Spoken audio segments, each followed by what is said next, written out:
Don't know where it goes. I'm on a road. Follow your heart. It won't let you down. Follow your heart.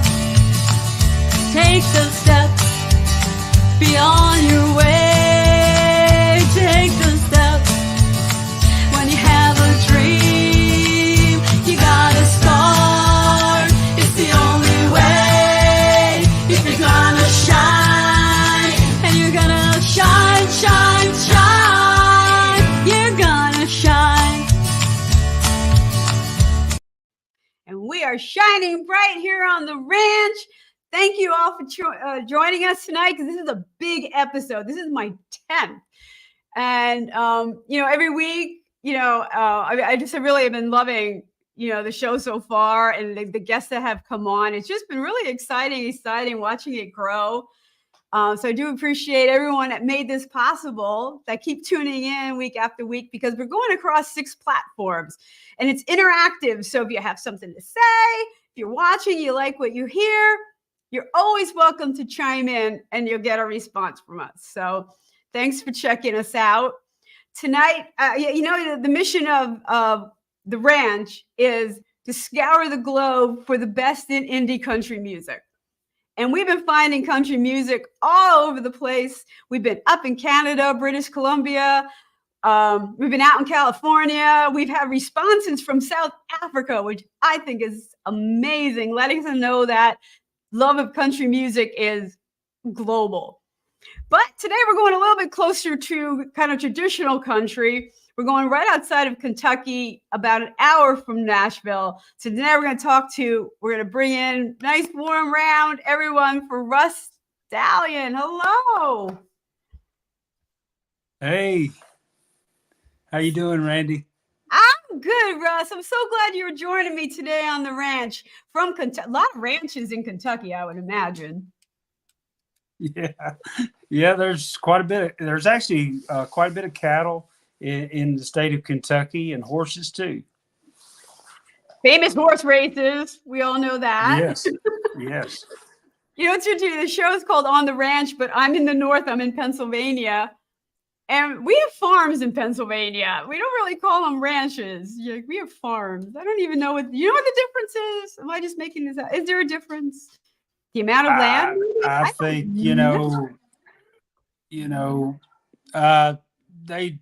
I think they call them ranches out west, more so, but whatever. It's just whatever somebody chooses to call it, I guess. Yep. A lot of nice land with maybe ranches. I guess there's farming on ranches too. I don't know why I'm getting hung up on this, but Kentucky has a lot of horse farms too, so and ranches. So it's all good. Yes. So you're on my 10th show. It's kind of a big show. And it's kind of interesting because you are a traditional country artist. Yes, ma'am. And Russ, why country music? What brought you to country music? Well, I grew up listening to country music, and my grandparents, my parents, everybody loved country music, and I always loved country music. I had an aunt that worked in the country music industry. She worked for Acuff Rose Publishing Company in Nashville, and which was Roy Acuff, and she worked for that company for years, and she would always tell us stories, at my grandparents' house about the country music industry, and that sparked some interest in me as well. And grew up singing in church, and of course we sang hymns in church, and eventually learned to play the guitar and sang bluegrass music, played with some friends of mine, and we would play and sing bluegrass hymns, and sing hymns and gospel songs, and but I always loved country music, and would love to watch listen to the Grand Ole Opry, and Man,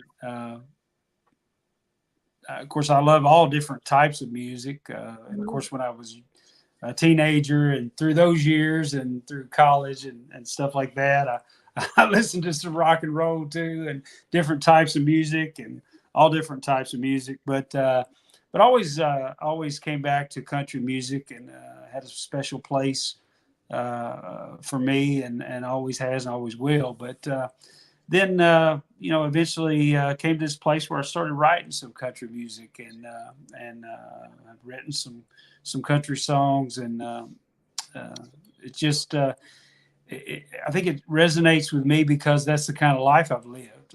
I've lived the lyrics that I write.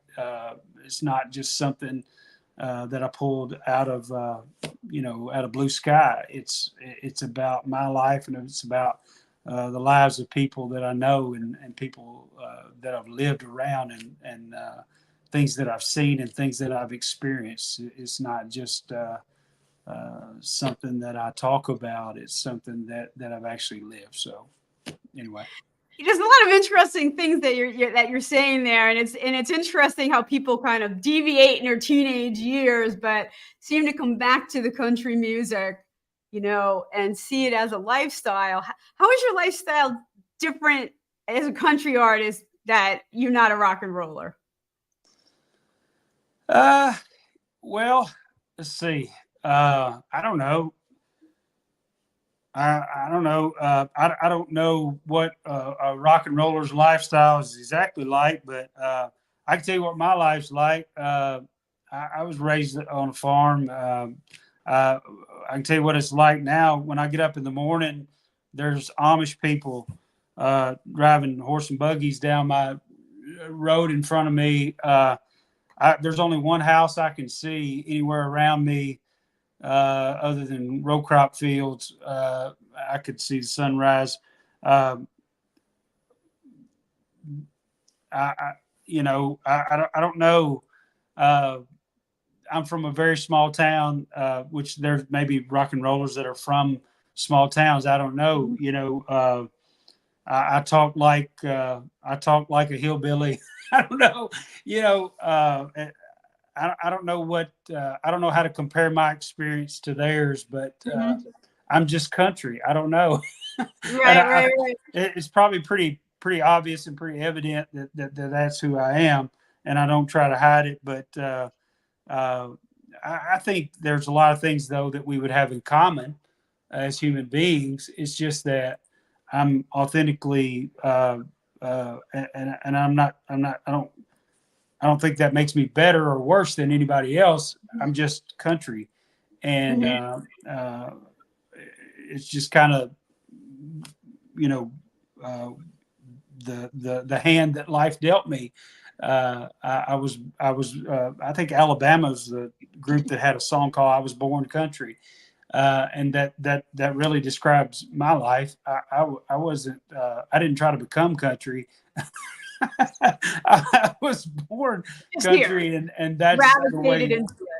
Yeah, I really was kind of grandfathered into that, and so when I became a teenager, we go through those that kind of stage where we want to be maybe something that we want to kind of rebel against whatever society or I don't know, maybe not society, I don't know, but you know what I mean. We want to be maybe something different or whatever, but then as we get older, we maybe kind of steer maybe back towards our roots of mom and dad get a lot smarter as we get older and things like that, you know what I mean?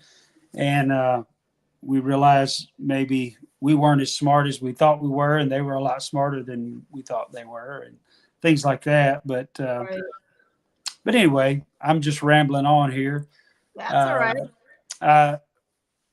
Yeah, my whole point simply being that my experience is country. My life experience is just being country. That's what I know, and so that's what I have to write about. So I tell you to write about what you know, and it seems to be what you identify with.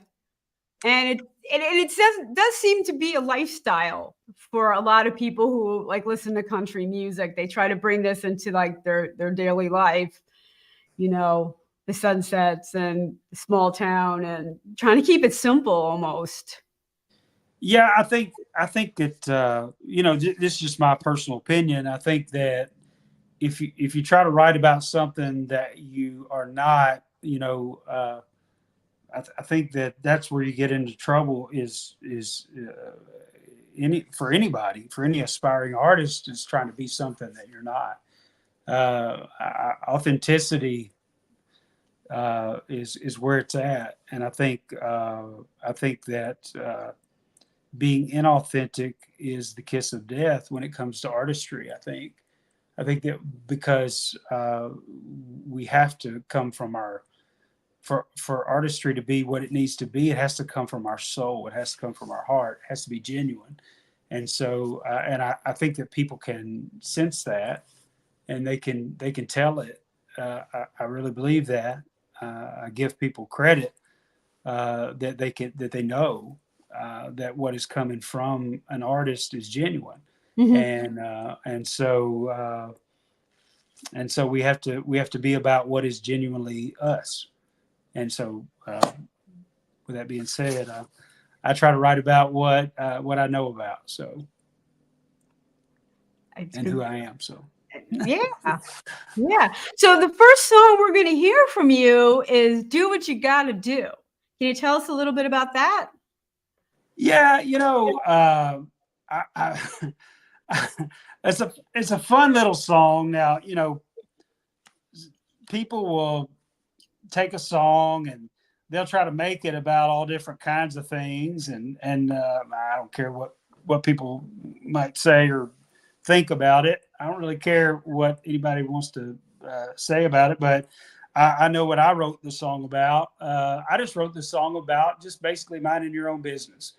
Uh, you know, and that's really what it's about. We live in a society with, you know, with social media and all that different kinds of things where, you know, people are always watching everything that you do, and they're, you know, they think they're being slick and smooth and watching every move you make and everything you post and all this kind of stuff. And you know, we live in a society where people, you know, we're you and I are probably being monitored right now by who knows what or who or whatever, and that's all whatever. But Yeah. you know, maybe that's a good thing. I don't know. But with all that being said, uh, there's something to be said for minding your own business. You know, staying in your lane and doing what you do. You know, and what somebody else is doing, and you know, the world would be a whole lot better place without a lot of the gossip and you know, trying to tear other people down and talking bad about other people and saying things, and you know, but anyway, well, you know, that's really what I wrote the song about. You know, Hank Williams was the genius that originally wrote the song "Mind Your Own Business." You know, Mhm. and in some ways, this song is just a kind of a takeoff from that of, you know, mind your own business, mind your own. I say mind your own beeswax, you know. But the way that song came about, I'll tell you, it was really happened quickly. Uh, my producer, Buddy Hyatt, we were going to cut a song that I had already written, and it was the day before that we were going to cut that at Hilltop Studio in Nashville. And Buddy calls me up on the phone. He goes, "Hey, man," he says, "you got anything bluegrass?" Because most of the stuff that I write is country. And Buddy goes, "Hey, man, you got anything bluegrass?" I said, "What do you mean?" I said, "Well, not really." I said, "I've got a little chorus that I've written." And I had written the chorus for "Do What You Got to Do." And then that's it, just the chorus. I'd just been playing around, you know. Do what you got to do. Just mind your own beeswax. Tend your own garden too. Well, anyway, and it was just being silly. You know, it was just me being Right. goofy, and that's sometimes I'm goofy like that. And I said, well, I've got this little chorus I've been messing around with, but I wasn't really thinking that much about it being bluegrass. But I said it would work for bluegrass, and I said, that's it. And he said, man, boy, if you got anything bluegrass, tomorrow would be a good day to do it. And I said, well, let me give me a minute. I said, let me work on this for a little bit. So I got off the phone with him, and I went back and I worked on it for a little bit. And I came up with the lyrics of Do What You Gotta Do. And I made a little video, and I sent it back to Buddy. And I said, what do you think about this? He said, oh man, we got to cut that. We got to cut that tomorrow. I said, really? He said, yeah, we got to cut that. He said, we're going to burn it up too. He said, we're going to make it like a Ricky Skaggs, you know, really fast, burn it up bluegrass. He said, Dan Tomiski's going to be there tomorrow. He's going to be playing the mandolin that day as a studio musician. He said, man, we're going to burn that thing up. I said, all right, man. I said, that'll be fun. We'll have a lot. He said, we're going to have a ball with that thing. I said, okay. All right, let's do it. So I go in, and we cut that thing. Man, I mean, they did. They had a ball with it. They were all hee-hawing and laughing and cutting up in the studio. The studio musicians were. And sure enough, Dan liked it, and he agreed to he liked it enough that he agreed to sing a duet with me on it. And so he did. And so he sings the second verse of this song. Dan Tomiski, who was in the movie Oh Brother, Where Art Thou? He sings the song Man of Constant Sorrow. He's got 14 Grammys, and I have 0. So he's got 14 more than I've got. That's my little not funny joke that I tell. But anyway, he agreed to duet that song. And man, he just does a fantastic job. Of course, makes the song fantastic, and he sings harmony with me on it, plays mandolin, burns the mandolin up on the song. You'll get to hear it here in just a minute, but it was just a really, just a wonderful experience to get to do that, and it was just one of those moments that just kind of happened. It just kind of, you know, you ever have one of those moments that just kind of happens, and that it came together so quickly that you know it's meant to be, you know, and it really was. And so anyway, all right, why don't we give it a listen? All right.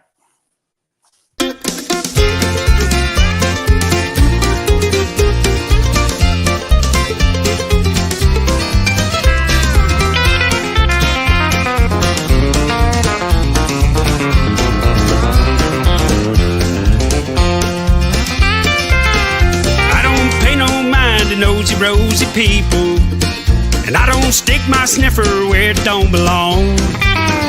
It's a full-time job cleaning my own closets, fixing all the things that I do wrong. Do what you gotta do. Just mind your own beeswax and tend your own garden too. Don't care how you raise your rooster, it ain't my cock-a-doodle-doo. So just do what you gotta do.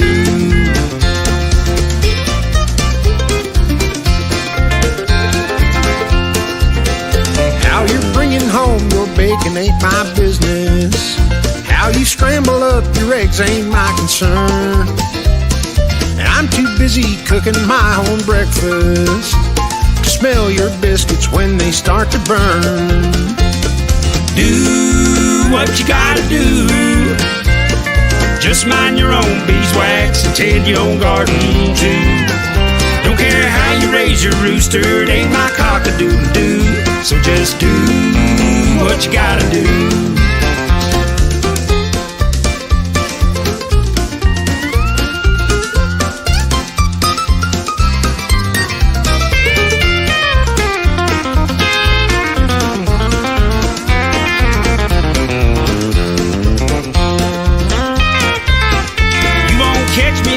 Through your bedroom windows.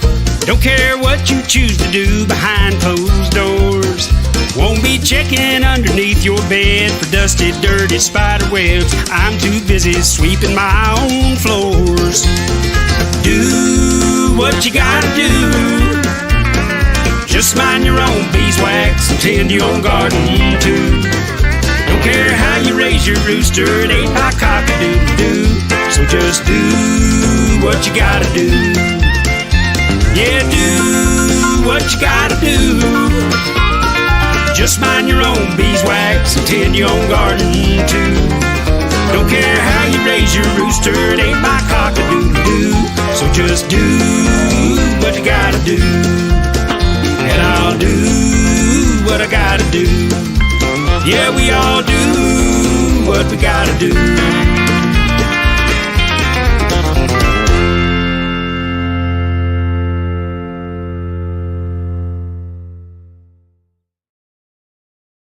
And we are back with Russ Stallions on our 10th episode of On the Ranch, and we are streaming across platforms. If you're watching, you have comments for us, we can read them here. So don't be shy. Send them all along.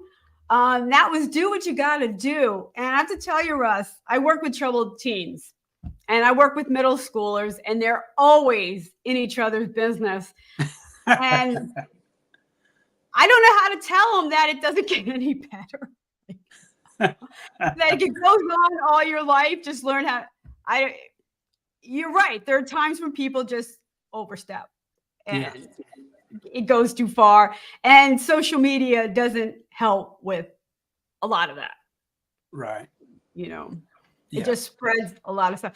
But you and we met social media on a UK site, right? That's true. That's true. So there's a lot of positives to social media too. So yeah, it's kind of crazy. I belong to a lot of different groups, you know, always on the look for, you know, up and coming indie artists. And we belong to a UK site. And I sort of heard some of your videos and stuff and decided to have you on the show. But here we are. We were both on a UK site from the United States, which I just thought was kind of funny. So I know, right? We had to go all the way across the ocean to find each other. Across the pond. I know, right? So, but I love Brits, and I got to tell you, how many of those other artists are country artists from around the globe? And I just find it fascinating that, again, we see it as a way of life, how we think, and there are pockets of it like everywhere. It's just not Nashville, which I really find fascinating. Yes, definitely. Yeah. Yeah. There was some good talent. Sparky, Sparky works really hard for his artists too. He has a show. Yeah, he really does. He sure does. And I'm so thankful, you know, to met Sparky. And then of course, if I hadn't met Sparky, I wouldn't have met you. So that's right. That's right. It's nice to make connections, and that's what I like to do on, especially he brings a lot of artists on at once. I can only handle one at a time, right? You know? Right. I'm new with it. So one at a time is all I can do. But he's got like 10 people like commenting all over the place, and he does a great job of it. I know. I don't see how he does it, honestly.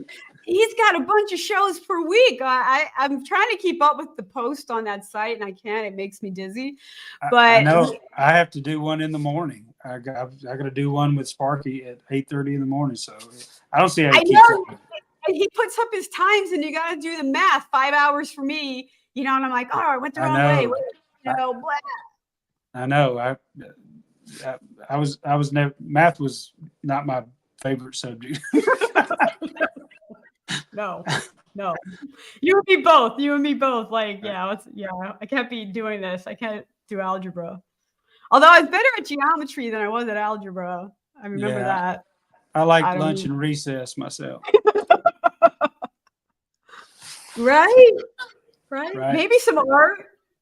You know what, Russ? I didn't even like our music classes because they made us do a lot of things that I wasn't into, and I don't know. You know, I had a cool class in high school. I had art class with a guy named Mitchell Bryant, and you know what was cool about art class is he let us listen to music while we were working on art. If we were painting or working with clay or whatever, I was telling somebody about this the other day. That was so awesome that he allowed us to listen. Now, we didn't get to choose the music. He chose the music. And All it right. was, but that was cool though. It was usually late 70s, early 80s. It was soft or light rock, but it was the cool stuff. It was the good stuff. It was the stuff that you and I would probably, I bet you liked the stuff that it was like the Bee Gees. It was the I good, was yeah. If I huge. started naming the Hall and Oates, it was the, yeah, man. And that's the kind of stuff. It was the light rock 80s. It was the good stuff. And man, that's what we got to listen to, the good. And that's what we listened to. And he allowed us to listen to that while we were creating. And I've never forgotten that. And that, I don't know what it was about that, on the stimulation of the music while we were using our hands and but there was something about that. Well, it relaxes you and you're allowed to be creative, Mm-hmm. And I remember that. And you said that my art teacher let us, as one of our projects, recreate an album cover while listening to music. And we'd try the different cover, like music that people were doing. It was kind of cool. I'm like, why can't more classes do this? Why can't they let us listen to music while I'm typing class or something stupid I had to take? We're doing homework. Let us listen to some music. Like, seriously. Yeah, I second that motion. I like but his deal was we had to behave. If we didn't do right, he would take the music away. So it was a reward for, you know what I mean? So you can use that as a takeaway, right? So but it was a wonderful thing. And anyway, I've never forgotten that, and I think that was a brilliant move as a teacher as well, on his part. Yeah. Now a lot of schools, kids have laptops and stuff, and some teachers are kind of Nazis about no headphones, you will not listen and relax, but some of them say, all right, you're doing homework, if you want to put your earbuds in, that's cool. I mean, use the technology. I feel bad for teachers now, though, with AI. I mean, in a drop of a hat, they could go to an AI and get their homework done, like do an essay on this, and AI, Yeah, I don't know how they're gonna. I don't know how they're gonna handle that. I don't know. They're writing songs too. I tried it and I thought the songs were terrible. But some artists are using it. I just use it for marketing. That's not my thing. Yeah, that's above my pay grade, and I honestly way above my tech skills. So, right? Yeah. All right, we got another song. I want to hear some of your music here. Hardwood Floors. Yeah, I can tell you about that song. I wrote that song. That song came out of just thinking about, and the song's kind of self-explanatory. Thinking about our family get-togethers. Usually around the holidays, always our family would get together, and not specifically on one side. Actually, on both sides of the family, we would get together, and you know how it is. You all crowded together and into grandma's house. Mm-hmm. And all the families together, and everybody's crowded under the roof. But you would get together, and everybody's together, and you'd have food, and whether there was presents or not. But it was really more about being together, and maybe there's music, there's laughter, there's fun, there's people telling stories, there's all different types of activities going on. Kind of like the movie Christmas Vacation. There's all this activity going on, but it's really more about being together. But life happens in those moments, and and the song is about hardwood floors, but the hardwood floors inside the house, the houses that we live in, a rocking chair maybe makes scratches on a floor. But the moments in life is when mama's rocking the baby in the rocking chair, right? So the rocking chair creates the scratches on the floor, but that's the moments that life is happening. So that's the moments that's creating my life, right? My life is written in the scratches. see the years on every board. Lines that tell a memories story that on these beat up destroyed. hardwood Oh. floors. So that's the lyrics of the song, and you'll hear it in the All right. song that. So there you go. Let's listen. All right.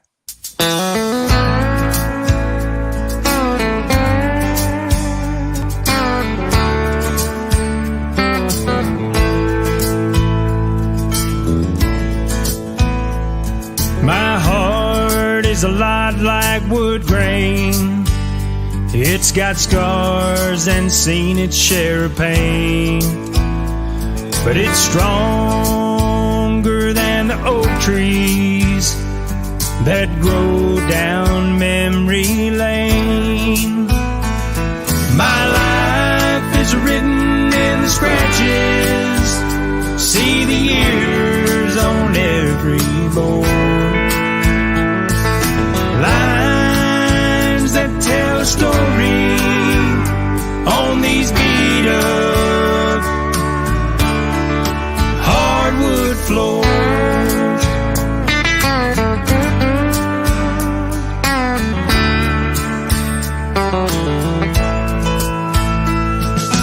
Biscuits cooking in the oven, smell the love that filled the air. Looking back now, it's so hard to believe that my whole family would fit in there.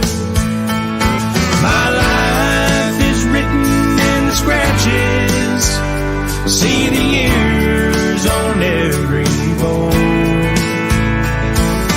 Lines that tell a story on these beat up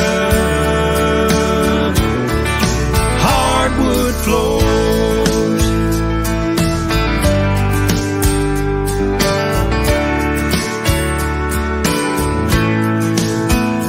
There's a card game there at the table. They're telling stories in the den. Lots of music, jokes and laughter, memories of way back when. My life is written in scratches, see the years on every board. Lines that tell a story on these beat up hardwood floors.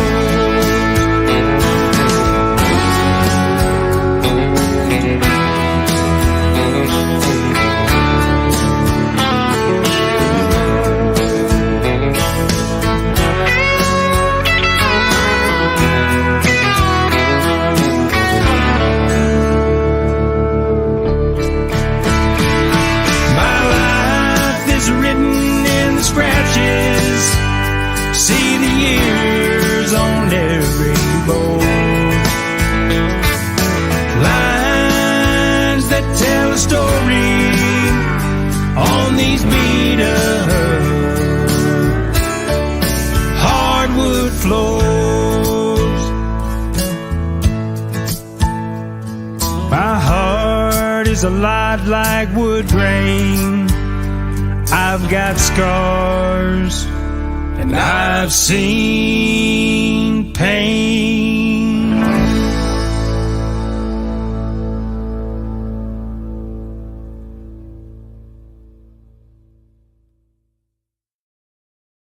And we are on the ranch. I have to bring back Russ. You stressed me out for a second there, but you're back.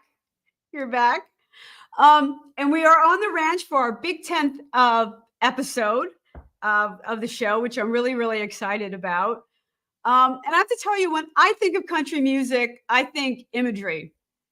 And Russ, that song, Hardwood Floors, the imagery, I mean, boom, that's country music. You brought everyone into a room and remembering the hardwood floors, or the floors growing up. And they had marks that are memories of our childhoods, So that was a really sweet tune. And we have some listeners. Paul was listening. He liked it. with some people chiming in, which is nice. We could see that. So, you're muted. Hold on. Let me unmute you here. For some reason I can't. For some reason I'm not able to unmute you. Did that work? Yes. I had myself muted. I don't know what happened. My wife probably would tell me I need to do that more often. I need to mute myself more often, right? Yeah. There has to be a show with some technical issue, because then it wouldn't be a live show, you know? Like last week I couldn't log in. I thought we were live and we weren't, you know, sound issues this time, but we're back. I'll tell you a funny story. My wife and I, we have a safe word. When I talk, sometimes I get to talking and I talk too much. I have a problem. Sometimes I overshare, and so I will tell too much, or I will talk too much. And so the way that she lets me know that I'm oversharing or telling too much information is pancakes. So if she says, I don't know why, but if she says pancakes, then I know that I should be quiet. It's time for me to be quiet. So I need to mute myself, right? Do you get pancakes, or that's just the safe word? Like, if she says pancakes, then it's time for me to stop. It's time for me to be quiet. That's great. I love that. I love that. Let's go back to something else we were talking about earlier. You were listening to country music. At some point, you started writing. Yes. Was there something happening at the time, or you just wanted to join that? You wanted to be part of that? Yeah. Well, I'll tell you what happened. I wrote the first real song that I wrote. I actually ended up singing in a contest, and I think that's where I kind of gained a little bit of, maybe felt like maybe I could do this. I wrote a song about it was a love note that my dad had written to my mom, and my father had passed away. My dad had pulmonary fibrosis. Ooh. And he had to have a double lung transplant, and he lived for about another year after that, and he passed away. And he had written a love note, so he had written a love note to my mom at a Valentine's Day banquet that said, and my dad was just like, he was like country. And if you think I'm country, my dad was way more country than me. And my dad, he was like cornbread country, man. He said he wrote his love note to my mom, and he goes, he's supposed to write a love note, and his little note said, I start laughing when I tell it. He said, "As long as I got a biscuit, you got a half of one." That's what he said to my mom. That was his little note to my mom. So I wrote a song about that. That was the hook. As long as I got a biscuit, you got a half one. And that was the song.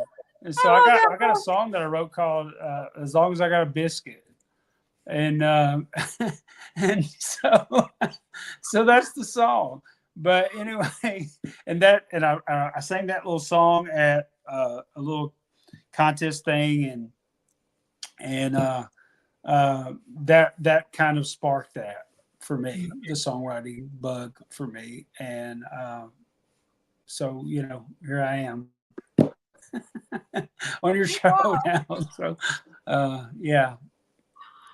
You gotta come a long way from biscuits, but yeah, I still eat them, but yeah.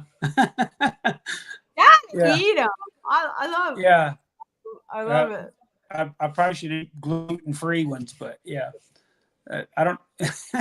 You're supposed to eat gluten-free stuff and low carb, but yeah, I love biscuits and gravy, man. You know what? When I moved back to Pennsylvania, I was living in New Jersey. One of the things I found, what I saw on the breakfast menu was the sausage and gravy was back and cream chip beef on toast, and I thought I was in heaven. Oh yeah. It's gonna make me want to go to Cracker Barrel when I get off here. Yeah. I'll meet you there. Let's go. Let's go. Right. Yeah. All right, we got another song coming up, and it's kind of When the New Wears Off. Yeah. And that's kind of an interesting point in relationships, because everything starts out shiny and new and glitzy, and then you have to settle in and decide if that's where you want to be. Yeah, I'll tell you about that song. Guy played guitar in Nashville for years, Rod Riley. Man, that dude is a monster guitar player and he's a good guy. And he hit me up one day and said, "Hey, man," he said, what do you think about this song title, When the New Wears Off? I said, "I think that's a good title, man." And so I started thinking about that. Co-wrote this song with another person at this song, and I started thinking about my wife, mine and my wife's relationship. We've been married for over 30 years. It'd be 31 in July. So, we got 3 children together, 2 boys and a girl, and our youngest, our daughter, will be 18 in January, on January 11th. So we've been down the road, and so we've been down these roads together, and this song is I've lived this song, and it's called When the New Wears Off, and you just said it just a minute ago. We go down these roads in relationships, and but hey, the shiny wears off, when in marriage and in dating relationships and any of that, and sometimes even in friendships after a short period of time, even It's true. That's true. It's true. Yeah, I mean, but then it gets down to commitment. It gets down to how much do you truly care for this person. And things of that nature. And I know relationships are complex, and there's all the different things that go into that. And this is not any way to brag on, because there's so many things that can come into a relationship that can cause a relationship to end and all that type of thing. And so when I talk about my 30 years of being married to my wife, that is in no way bragging about the success of our marriage. I just feel grateful that we are still together. I feel grateful, not bragging, because it is by the grace of God, and just she's put up with me, and I put up with her, and we've stuck it out together. We've been fortunate to avoid pitfalls. It's just life is hard, difficulties come, things arise, and just the new does wear off, and and so that's what the song is about. We chose not to trade each other in, so I'm very, very grateful for that. And that's amazing. So that's what the song's about. So all right, why don't we give it a listen? Yeah. All right.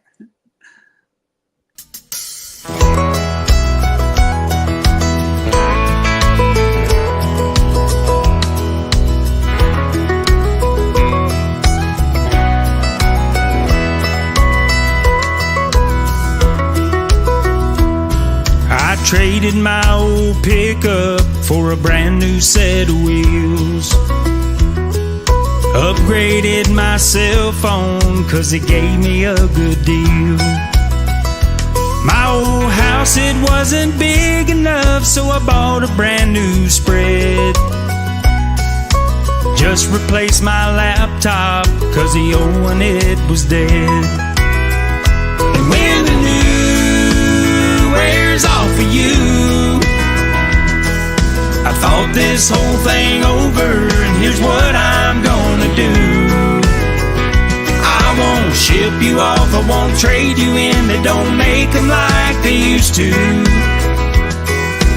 I'll just love you all over again when the new wears off of you.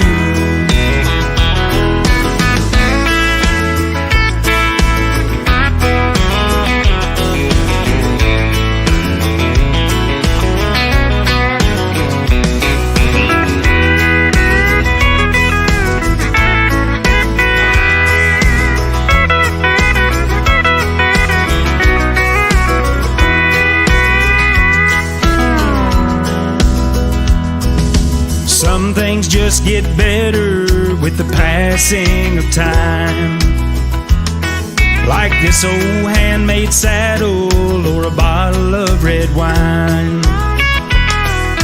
When I was a younger man, I chased the things that shine. Now we're both getting older, but you're still in your prime.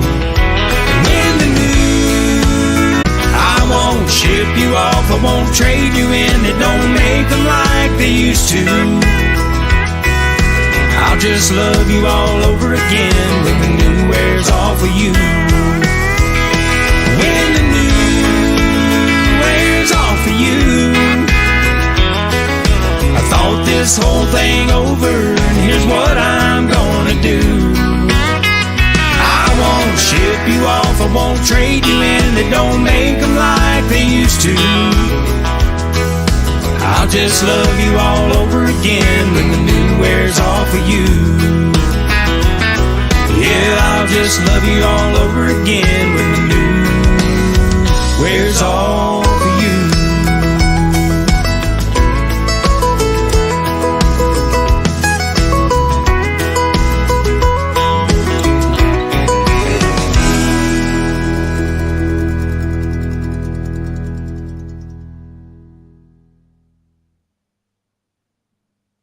Oh, I like that one. That's very sweet. We're back on the ranch with Russ Stallions. If calling all in country indie artists, Americana artists, if you want to be on the show, you can just go to my website, randieoneal.com/shows, and there's a form you can fill out to be reviewed to be on the show. We're a platform for blast music 24/7. So I always thank Troy Saha for all he does to help support my show. This is our 10th show. So all the listeners and fans, really thank you every week for tuning in, giving us comments, because it is interactive. We can see your comments. So if you have any questions for Russ, for me, you could throw them all out there, but you guys seem to be digging his music just as much as I am. So thanks for tuning in. So Russ, where can we find Russ? Oh, I don't have a website right now, but you can find me on Facebook, Instagram. You can find me on Spotify, Apple Music, all the music, anywhere music platforms. I'm out there. All my stuff's out there on all the music platforms. YouTube, you name it. All under Russ Stallons, RussStallons. It's out there. And so there's a lot more songs.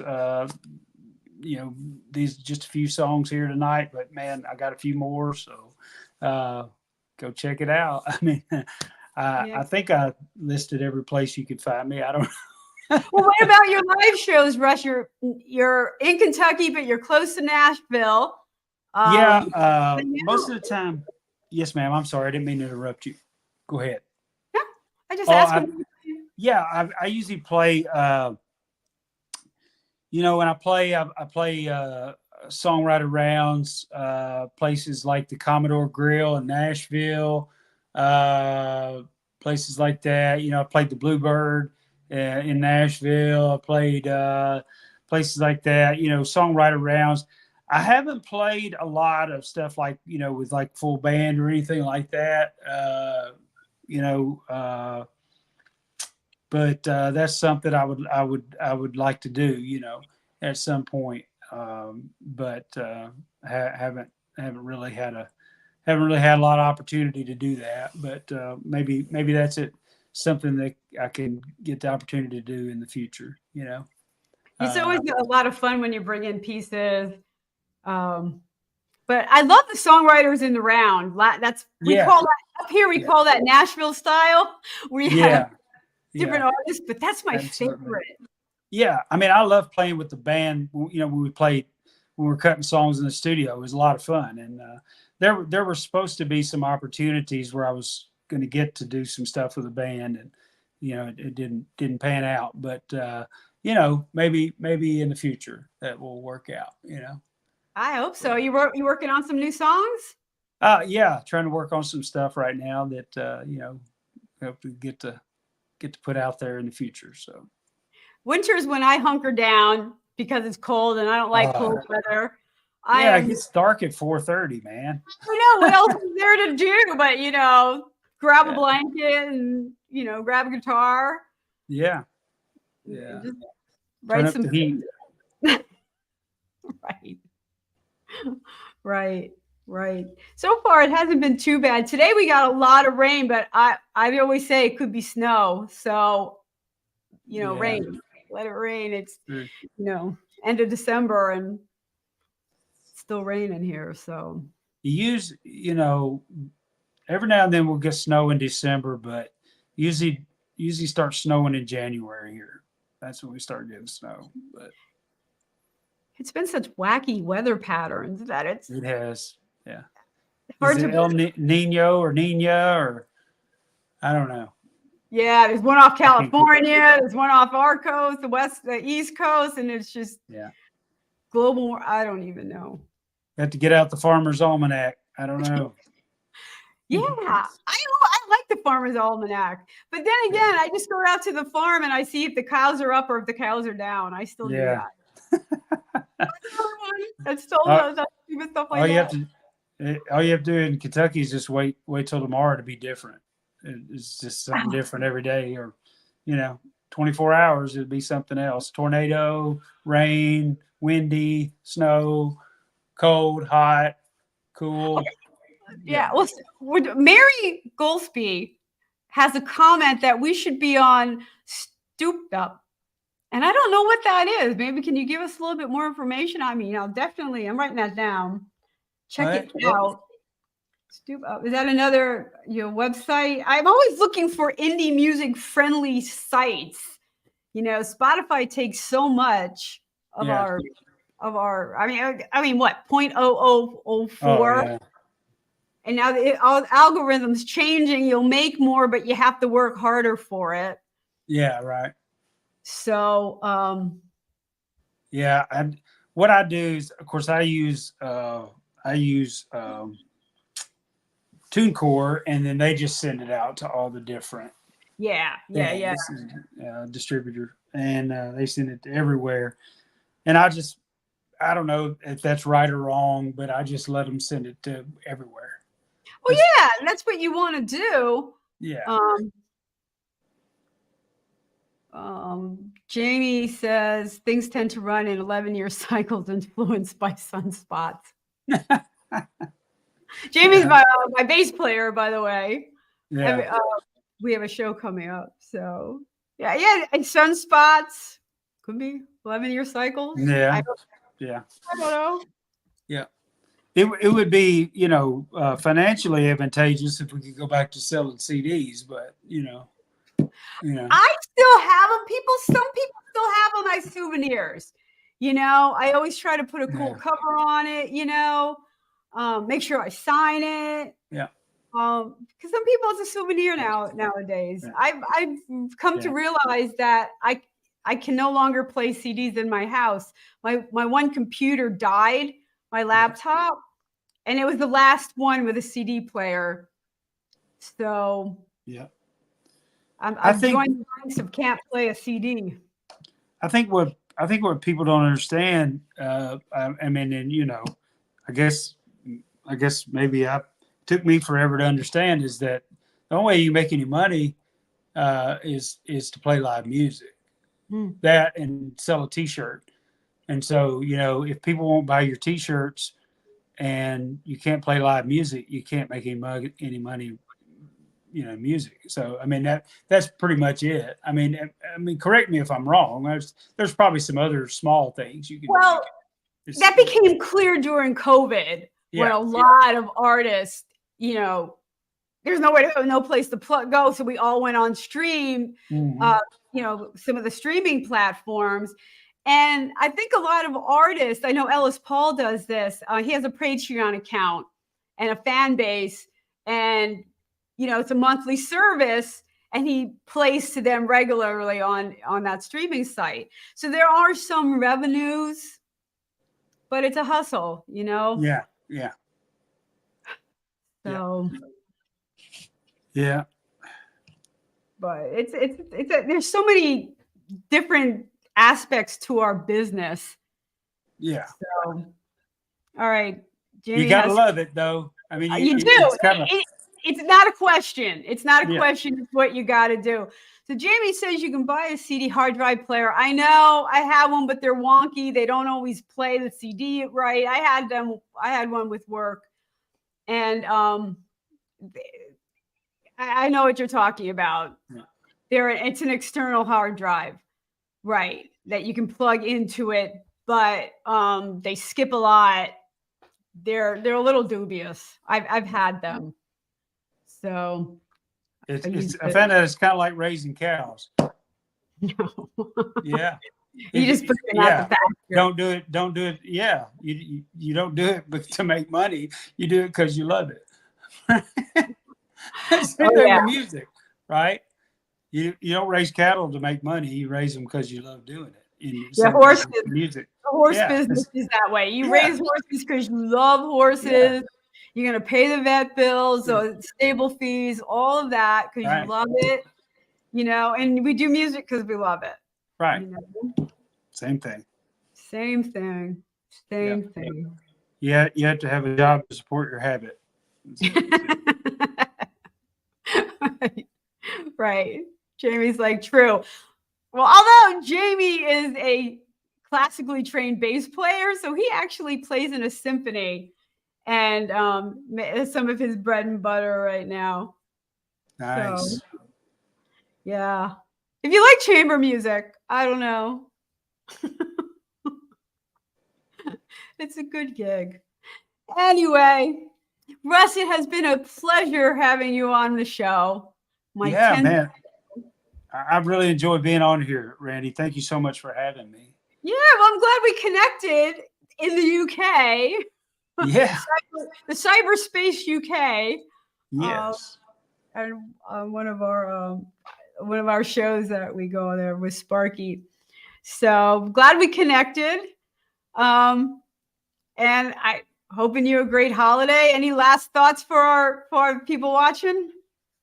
No, just have a Merry Christmas. I'm going to go actually to a Christmas family gathering right now and have pizza with all my brothers and my mom and my nieces and nephews and my wife and my kids. So that's the way to do it, man. No, that's amazing.